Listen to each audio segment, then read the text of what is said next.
बाढ़ प्रभावित क्षेत्रों का जायजा। विधायक और अधिकारियों ने लिया। विजयकारी कोसी नदी के जलस्तर में पुनः एक बार वृद्धि होने से प्रखंड क्षेत्र के बाढ़ प्रभावित इलाके में बासिंदों में दहशत का माहौल उत्पन्न हो गया। हालांकि फिलहाल पानी के स्थिर होने की बात प्रभावित जगहों के लोगों के द्वारा बताई जा रही है, लेकिन संभावित बाढ़ के मद्देनजर लोगों ने अफरा तफरी का माहौल उत्पन्न हो गया। कोसी नदी के जलस्तर में वृद्धि होने से कौवा, भवा, परवल, कोयली, सिमरा, पूर्व व पश्चिम, विजयलालगंज, विजय मोहनपुर आदि पंचायत फिर से प्रभावित हो गई।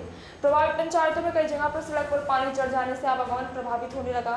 वहीं कई स्कूल भी बाढ़ की चपेट में आए हैं। प्रखंड क्षेत्र के बाढ़ प्रभावित कोयली सिमरा पंचायत का जायजा रुपौली विधानसभा के विधायक शंकर सिंह ने लिया। उन्होंने बाढ़ की विभीषिका को देखते हुए जिला प्रशासन को अवगत कराया। वहीं भवा, परवल पंचायत की टोपरा बुंदटोली गाँव का जायजा सोमवार के दिन अनुमंडल अधिकारी धमनाहा राजीव कुमार ने लिया। इस क्रम में सीओ शिवानी सुर भी मौजूद थी।